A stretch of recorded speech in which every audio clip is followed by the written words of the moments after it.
자, 성경 봅니다. 성경 사무엘 하 7장 1절부터 11절까지 말씀, 그리고 16절 말씀입니다.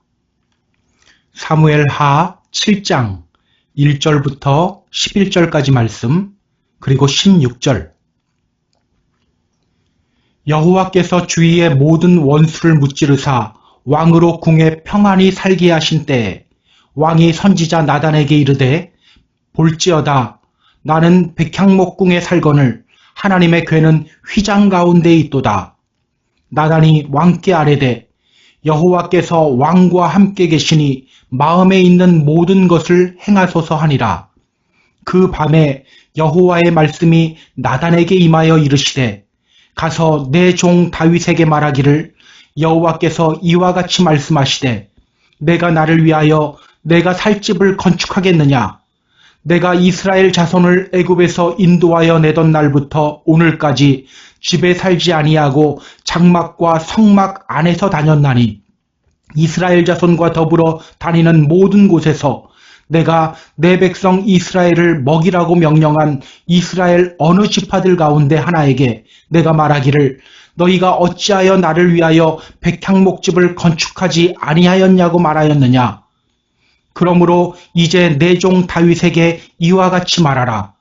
만군의 여호와께서 이와 같이 말씀하시기를, 내가 너를 목장 곧 양을 따르는 데에서 데려다가 내 백성 이스라엘의 주권자로 삼고, 내가 가는 모든 곳에서 내가 너와 함께 있어 내 모든 원수를 내 앞에서 멸하였은즉, 땅에서 위대한 자들의 이름같이 내 이름을 위대하게 만들어 주리라.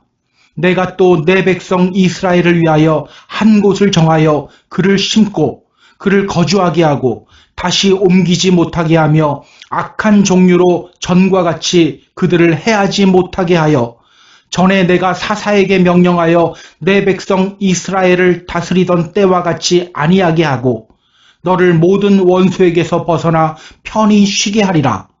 여호와가 또 내게 이르노니, 여호와가 너를 위하여 집을 짓고, 16절, 내 집과 내 나라가 내 앞에서 영원히 보존되고 내 왕위가 영원히 견고하리라 하셨다 하라. 아멘. 우리 인간은요, 본능적으로 자기중심적으로 사고를 합니다. 자기중심적 사고. 자기중심적 사고란 무엇일까요? 말 그대로 자기를 중심으로 세상을 바라보는 것입니다. 쉽게 말하면 모든 것을 나 중심으로 생각하고 판단하는 겁니다. 사실 이게 인간의 본능이죠. 제가 사진 몇 장을 좀 보여드릴게요. 어떤 사진인지 한번 맞춰보세요. 자, 사진 보이십니까? 지금 이 아이들이 뭘 하고 있는 것 같습니까? 이 아이들이 지금 뭐 하고 있을까요?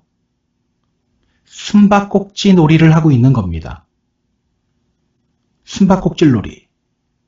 여러분, 아이들은 왜 이렇게 숨을까요? 눈만 가리고 있잖아요.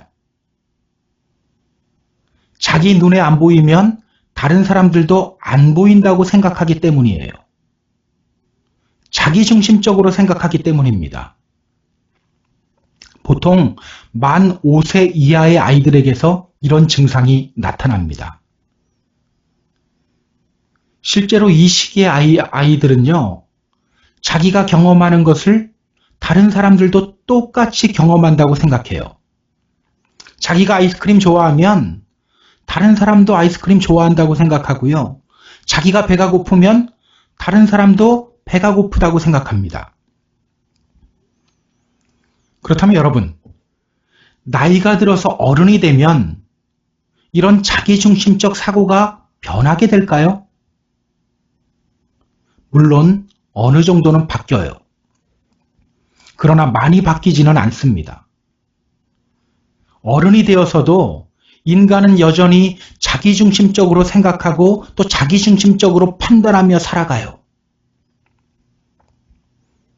예전에 미국 TV 광고에 이런 광고가 있었습니다. 아기의 첫 번째 생일날 아빠가 아기에게 선물을 해요. 아가야 생일 축하해 하면서 짠 하고 선물을 공개하는데 선물이 무엇이었을까요? 아기용품이 아니에요. 대형 TV입니다.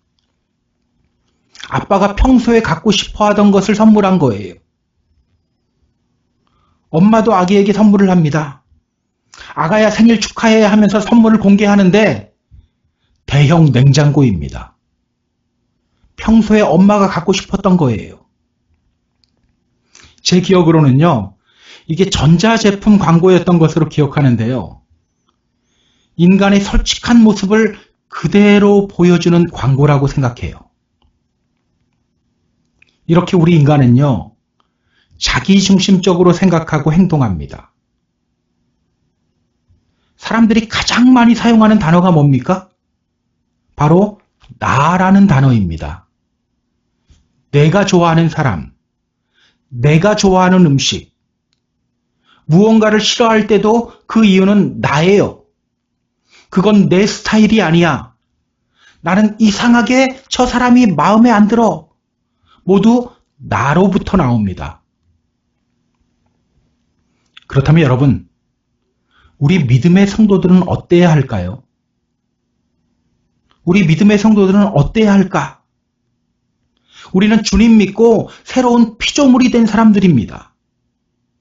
그렇게 새로운 피조물이 된 우리들, 어떻게 생각하고 또 어떻게 행동해야 할까요?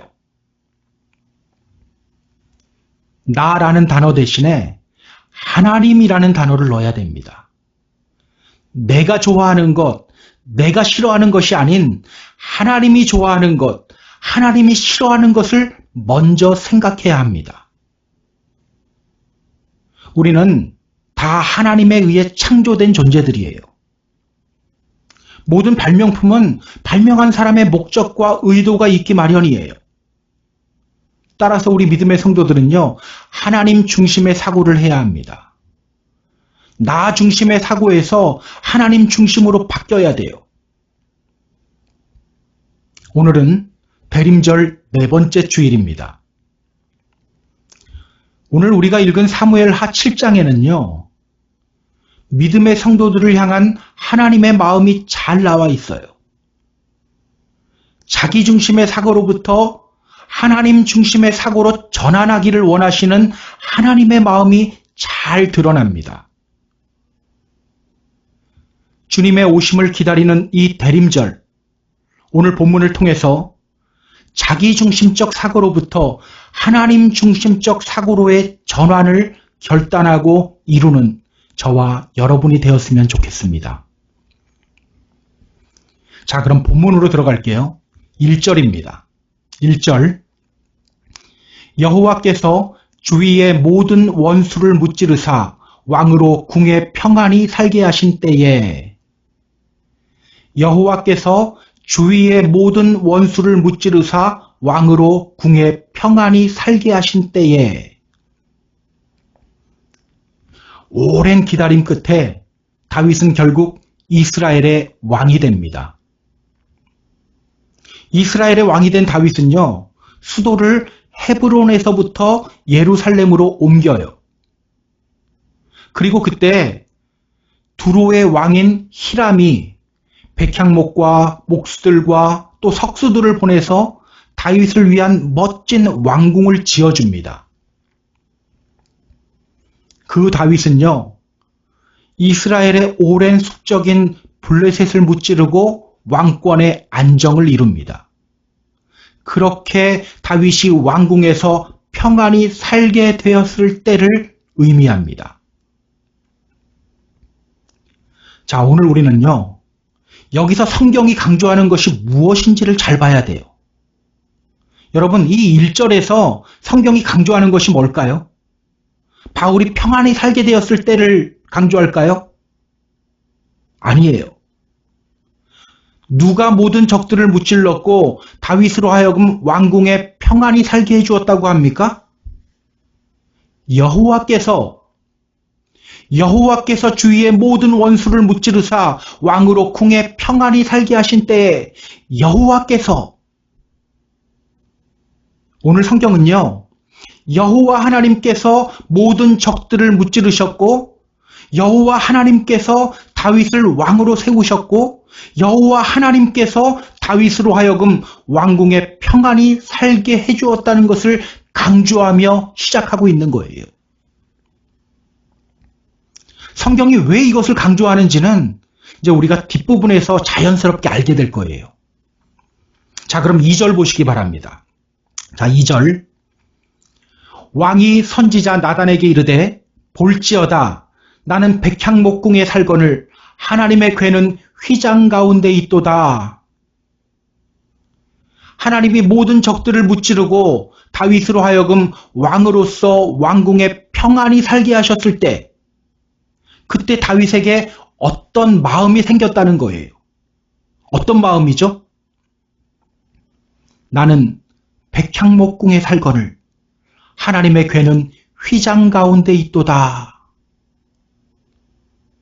나는 이렇게 화려한 백향목궁에서 평안히 살고 있는데 하나님의 언약궤는 저 초라한 장막 안에 있구나. 이런 마음이 생긴 겁니다. 나는 이렇게 화려한 백향목궁에서 평안히 살고 있는데 하나님의 언약궤는 저 초라한 장막 안에 있구나. 다윗이요, 왕권의 안정을 이룬 뒤에 곧바로 했던 일이 있어요. 그게 오늘 보면 바로 앞부분인 사무엘하 6장에 나옵니다. 그게 뭘까요? 하나님의 언약궤를 예루살렘으로 옮겨오는 것이었습니다. 하나님의 언약궤를 예루살렘으로 옮겨오는 것. 여러분, 언약궤는 무엇을 상징합니까? 하나님이 이스라엘과 함께 하심을 상징합니다. 또한 하나님이 이스라엘을 향해 말씀하시는 것을 상징해요. 당시에 언약궤가 어디에 있었을까요? 아비나답이라는 사람의 집에 보관되어져 있었어요. 더 정확히 말하면 방치되어져 있었어요. 언약궤가 왜 거기에 있었을까요? 엘리 제사장 때 이스라엘은 블레셋에게 하나님의 언약궤를 빼앗겼습니다. 언약궤를 빼앗은 블레셋은요, 매우 기뻐했어요. 야, 우리가 하나님의 언약궤를 빼앗았다. 그런데 문제가 발생하죠. 그 언약궤를 옮기는 곳마다 엄청난 재앙이 일어납니다. 결국 블레셋 사람들은요, 언약궤를 다시 이스라엘의 벳세메스라는 곳으로 보내요. 자, 그럼 이스라엘은 어떻게 해야 합니까? 하나님을 예배하는 성소에 다시 언약궤를 옮겨 놓으면 됩니다. 그런데 그때 벳세메스에서 사건이 하나 터져요. 벳세메스 사람 70명 정도가 하나님의 언약궤를 구경하다가 그 자리에서 죽어요. 그때부터 이 언약궤는요, 뜨거운 감자가 되어버립니다. 버릴 수도 없고 삼킬 수도 없는 뜨거운 감자. 결국 이스라엘 사람들은요, 언약궤를 아비나답이라는 사람의 집에 옮겨놔요. 그렇게 하나님의 언약궤는 오랫동안 거기에 방치됩니다. 얼마 동안 거기에 있었을까요? 엘리 시대를 넘고 사무엘 시대를 넘고 사울 시대를 넘어서 다윗 때까지 그곳에 있었어요. 시간상으로는 약 70년 동안 거기에 방치되어져 있었던 거예요. 다윗은요, 그게 마음에 걸렸던 거예요. 하나님의 언약궤가 방치되어 있구나. 저래서는 안 되는데. 그래서 그는 왕권이 안정된 뒤 곧바로 그 언약궤를 예루살렘으로 옮기는 프로젝트를 진행한 겁니다. 그리고 결국 그 언약궤를 예루살렘으로 옮겨옵니다. 사실 옮기는 과정에서도 또 사건이 있었죠. 하나님이 명령한 방법이 아닌 잘못된 방법으로 언약궤를 옮기다가 웃사라는 사람이 그 자리에서 또 죽음을 당해요. 그것 보고 다윗은 언약궤 옮겨오기를 잠시 포기합니다. 그냥 오벳 에돔이라는 사람의 집에 언약궤를 갖다 놔요. 그러나 이내 정신을 차리죠. 이번에는 하나님의 방법대로 언약궤를 옮깁니다. 그렇게 하나님의 언약궤를 예루살렘으로 옮긴 뒤 그는 매우 기뻐해요. 성경을 보면 그는 옷이 벗겨지는 줄도 모르고 덩실덩실 춤을 춰요. 그리고 그는 하나님의 성막을 짓고 하나님의 언약궤를 거기에 안치합니다. 그런데 어느 날 다윗 안에 이런 마음이 든 거예요. 나는 이렇게 화려한 백향목궁에 살고 있는데 하나님의 궤는 저 초라한 장막 안에 있구나. 하나님을 위해 멋진 성전 지어드려야겠다. 그리고 나단 선지자를 부른 거예요. 나단 선지자에게 자신의 계획을 이야기합니다. 하나님을 위해 제가 멋진 성전 지어드리는 것이 어떻겠습니까? 하나님을 위해 제가 멋진 성전 지어드리겠습니다. 여러분, 이런 다윗의 마음이 어떻게 보입니까? 이런 다윗의 마음이 어떻게 보여요? 우리도 하나님을 위해 뭔가 하고 싶은 충동을 느낄 때가 있잖아요. 다윗이 바로 그런 경우예요. 사실 오늘 다윗의 모습이 우리 눈에 굉장히 좋게 보입니다. 다윗은 정말 하나님을 위하고 있구나. 이런 생각이 들어요. 나단 선지자의 눈에도 그렇게 보였습니다. 3절 보세요. 나단이 왕께 아뢰되 여호와께서 왕과 함께 계시니 마음에 있는 모든 것을 행하소서 하니라. 저는 화려한 백향목궁에 살고 있는데 우리 하나님의 언약궤는 저 초라한 장막에 있습니다. 제가 하나님을 위해 멋진 성전 지어드리겠습니다. 이렇게 말하는 다윗을 향해 그가 대답해요. 여호와께서 왕과 함께 계시니 마음에 있는 모든 것을 행하소서. 그거 하나님이 왕에게 주신 생각인 것 같습니다. 마음에 계획한 것을 그대로 행하세요. 이렇게 나단 선지자도요, 다윗의 계획을 매우 좋게 생각했습니다. 자, 그렇다면 여러분, 하나님은 그러한 다윗의 마음을 어떻게 보셨을까요? 하나님은 그러한 다윗의 마음을 어떻게 보셨을까? 자, 우리 확인해 보겠습니다. 4절부터 7절까지 말씀이에요. 4절, 5절, 6절, 7절 말씀입니다. 그 밤에 여호와의 말씀이 나단에게 임하여 이르시되 가서 내 종 다윗에게 말하기를 여호와께서 이와 같이 말씀하시되 내가 나를 위하여 내가 살 집을 건축하겠느냐? 내가 이스라엘 자손을 애굽에서 인도하여 내던 날부터 오늘까지 집에 살지 아니하고 장막과 성막 안에서 다녔나니 이스라엘 자손과 더불어 다니는 모든 곳에서 내가 내 백성 이스라엘을 먹이라고 명령한 이스라엘 어느 지파 가운데 하나에게 내가 말하기를 너희가 어찌하여 나를 위하여 백향목집을 건축하지 아니하였느냐고 말하였느냐? 여러분, 하나님이 그 다윗의 마음을 좋게 보신 것 같습니까? 그렇지 않죠. 다윗의 계획을 듣고 나단 선지자는 말했어요. 아, 그거 하나님이 왕에게 주신 생각 같습니다. 마음에 계획한 것을 행하세요. 그런데 그날 밤 하나님이 나단 선지자에게 말씀하셔요. 너 가서 내 종 다윗에게 똑똑히 전해라. 너가 나를 위하여 내가 살 집을 건축하겠다고? 나는 너희를 출애굽시키던 때부터 집에 살지 않았어. 내가 언제 나를 위해 백향목집을 건축하라고 했느냐? 한마디로 이렇게 말하는 거예요. 나를 위하여 성전 짓지 마. 나를 위하여 성전 짓지 말아라. 하나님은요, 이렇게 아주 매정하게 거절하셨어요. 여러분, 이상하지 않나요? 하나님은 왜 다윗의 마음을 이렇게 매몰차게 거절하신 걸까요?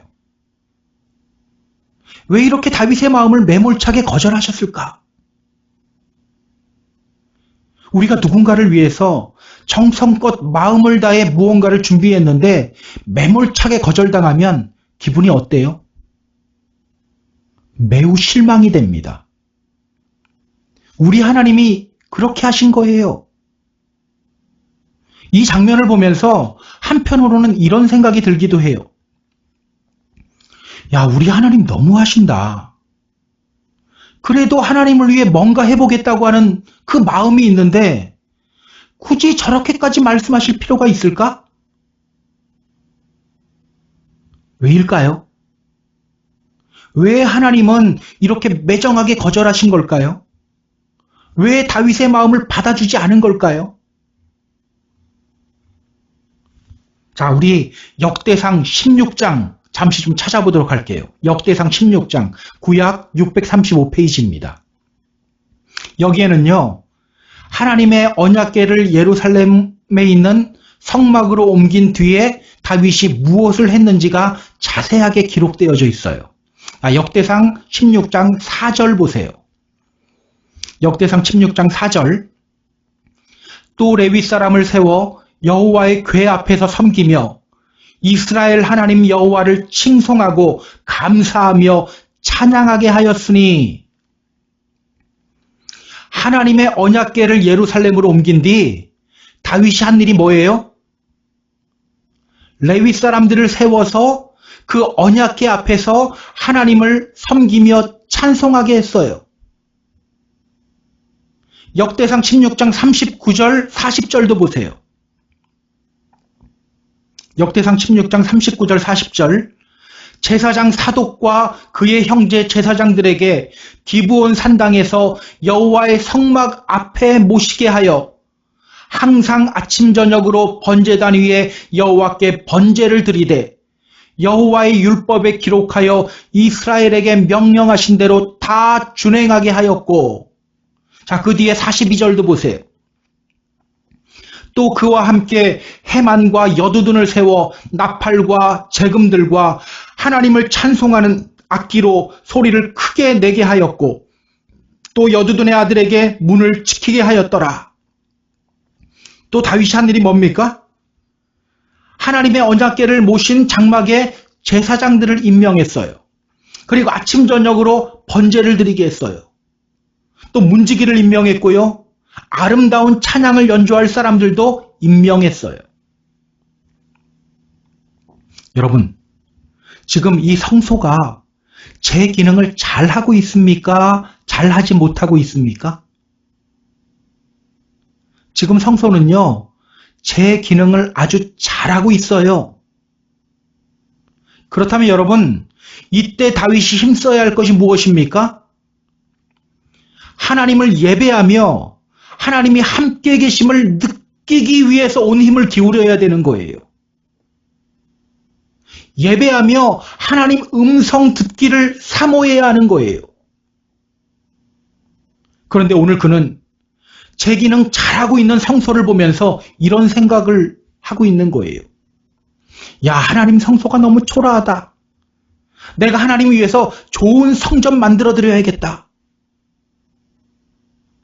자기가 이제는 하나님을 위해 뭔가를 해야겠다고 생각하고 있는 겁니다.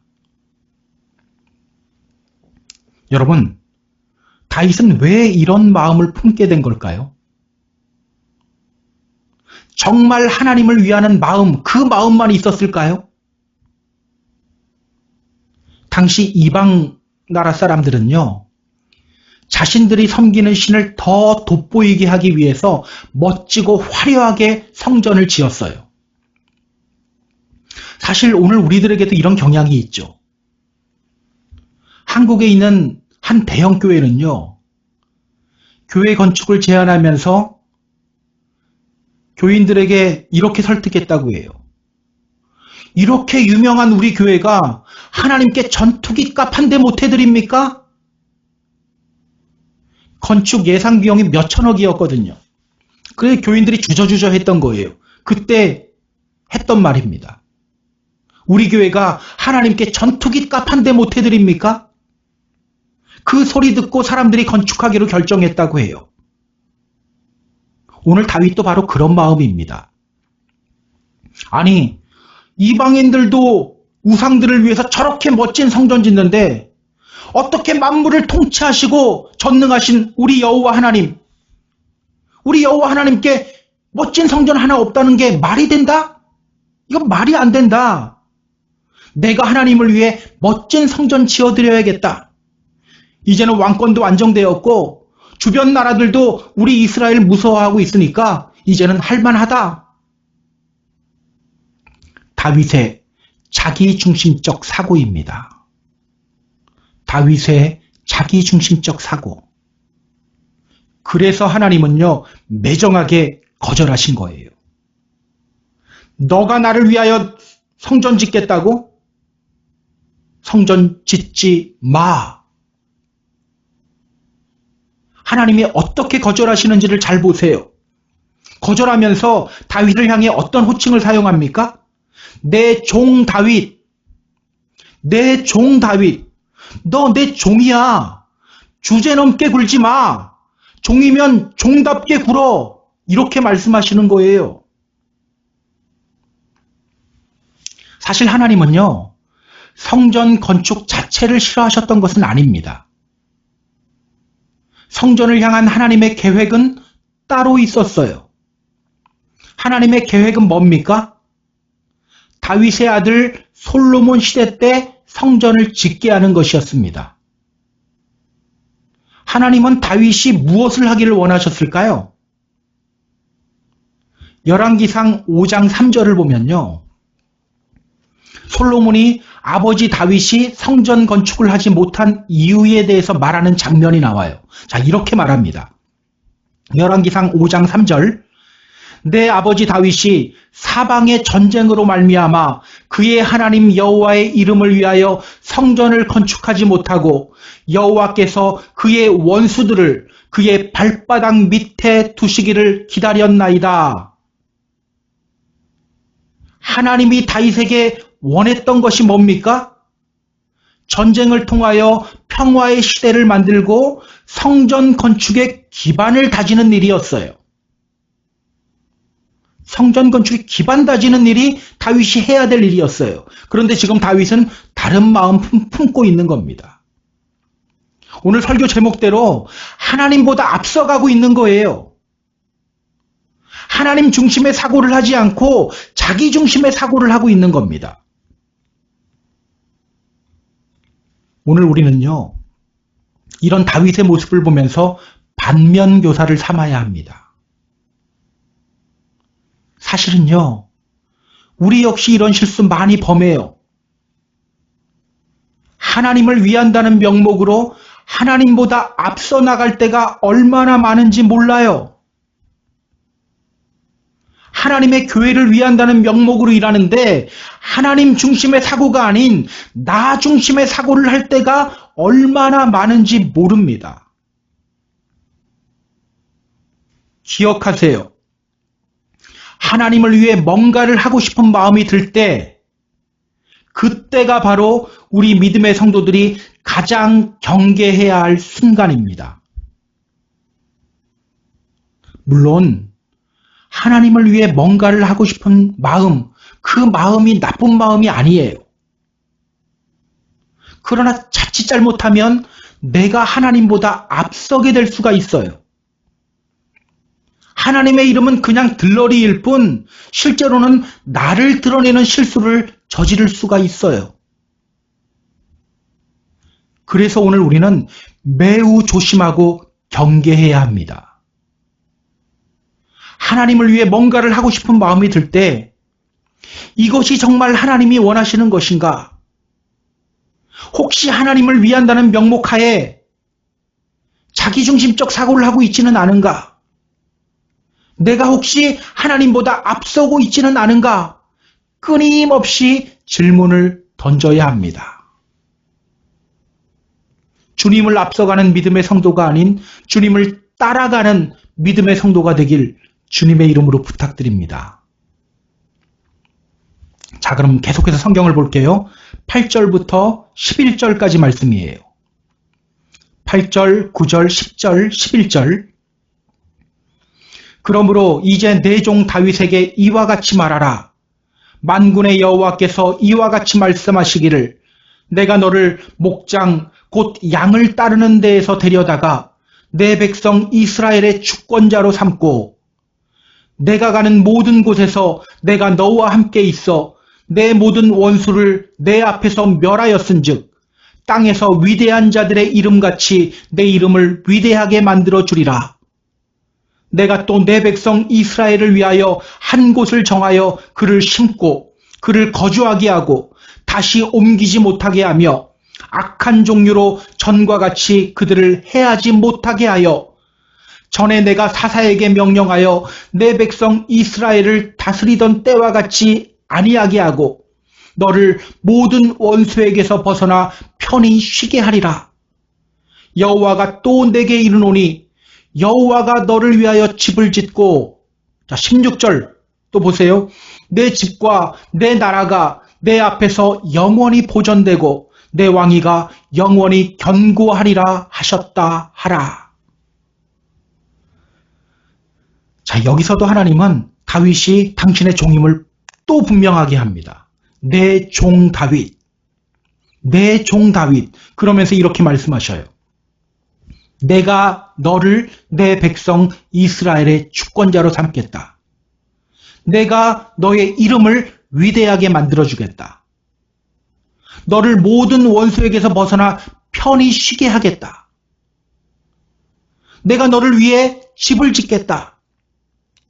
내 집과 너의 나라가 내 앞에서 영원히 보존되게 하고 너의 왕위를 영원히 견고하게 하겠다. 여러분, 이렇게 말씀하시는 하나님이 어떻게 보입니까? 사실은 조금 이해가 가지 않아요. 하나님보다 앞서가고 있는 다윗에게 하나님은 오히려 더 큰 복을 주시겠다고 말씀하셔요. 내가 너를 내 백성 이스라엘의 주권자로 삼겠다. 내가 너의 이름을 위대하게 만들어주겠다. 내가 너를 편히 쉬게 하겠다. 내가 너를 위해 집을 짓겠다. 내 집과 너의 나라를 영원히 보존하고 견고하게 하겠다. 하나님이 왜 이렇게 말씀하셨을까요? 하나님이 왜 이렇게 말씀하셨을까?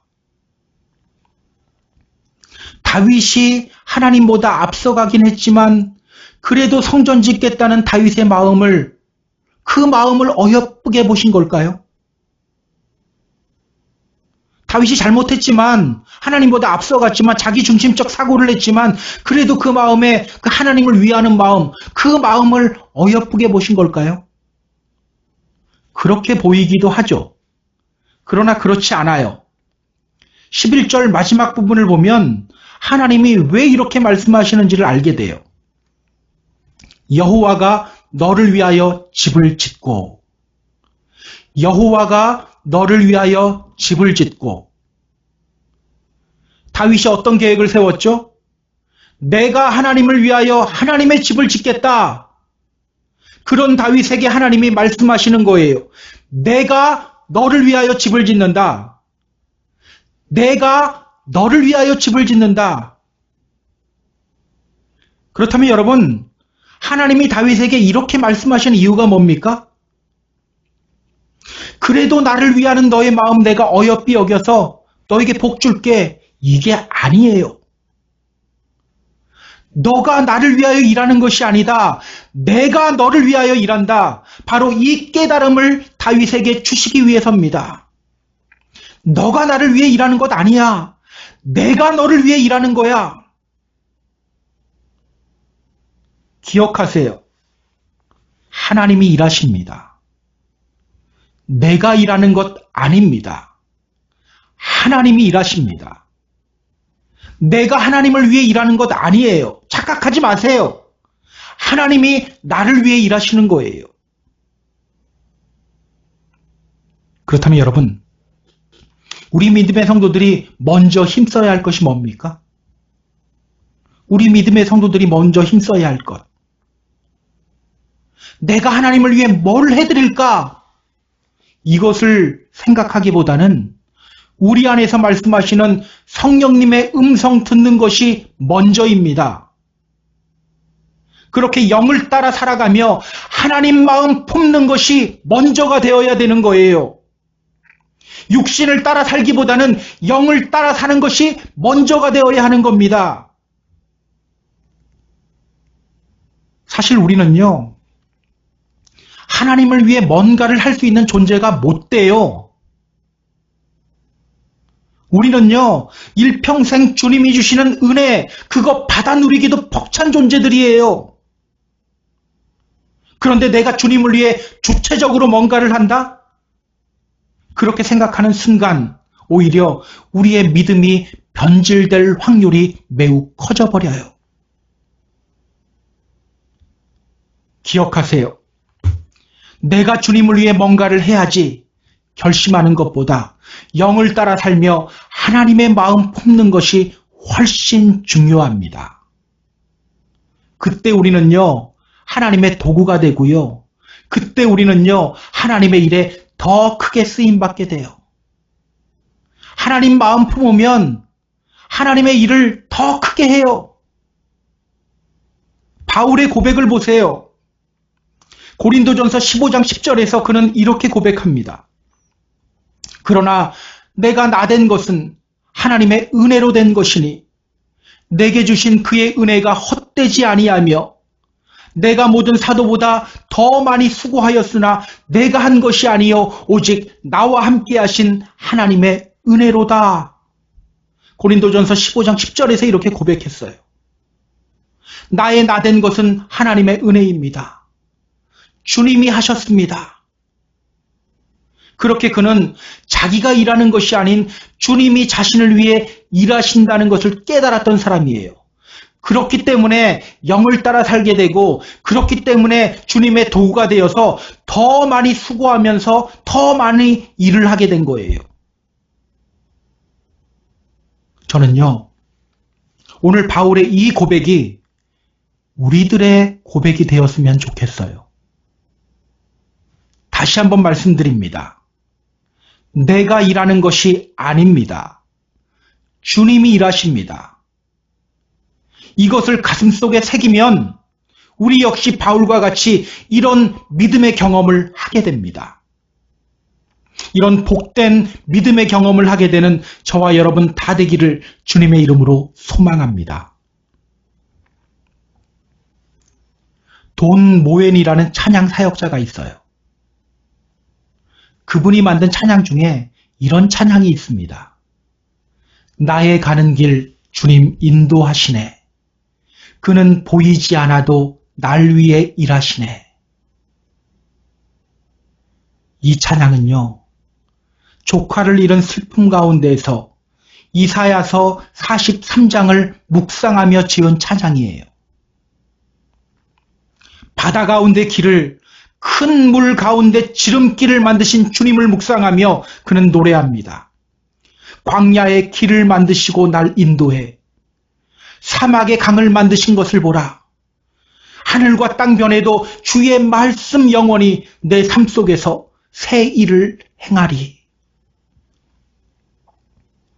이 찬양 가사와 같이 우리를 위하여 일하시는 주님을 바라보는 저와 여러분이 되었으면 좋겠어요. 한 목사님이 이런 간증을 해요. 미국에서 유학하던 시절 갑자기 추어탕이 먹고 싶더래요. 그런데 그렇다고 차마 하나님께 하나님 저 추어탕 먹고 싶어요 이렇게 기도할 수는 없었대요. 어떻게 그런 기도를 합니까? 그래서 그냥 마음으로만 생각하고 있었다는 거예요. 근데 그러던 차에 어느 날 어떤 분이 한국에서 추어탕을 가져다 준 거예요.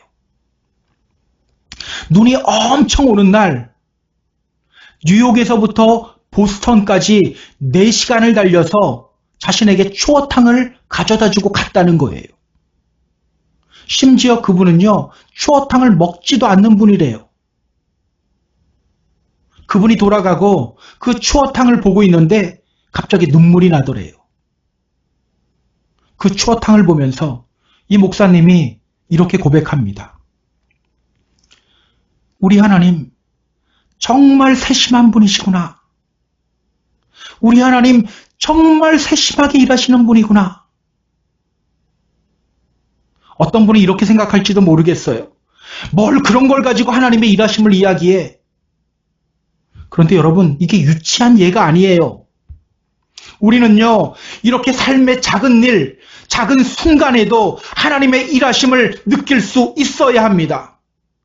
때로는 하나님이 침묵하시는 것처럼 보이는 순간이 있어요. 앞이 깜깜한 순간이 있어요. 하는 일마다 잘 안 되는 그 순간이 있어요. 그런데 그것을 통해서도 일하시는 그 하나님의 일하심을 우리가 느낄 수 있어야 합니다. 우리 사랑하는 펜사콜라 한인교회 성도 여러분, 하나님이 일하십니다. 하나님이 지금 나를 위해 일하시고 계십니다. 그 하나님보다 앞서지 마시기 바랍니다. 영을 따라 살며 하나님의 마음을 품으시기 바랍니다. 그렇게 하나님의 도구가 되어서 더 크게 하나님께 쓰임받는 저와 여러분이 되었으면 좋겠어요. 그렇게 주님의 일하심을 경험하며 주님의 훌륭한 일꾼이 되는, 하나님의 마음을 품는, 하나님 중심의 사고를 하는 저와 여러분 다 되기를 주님의 이름으로 축복합니다. 축복합니다.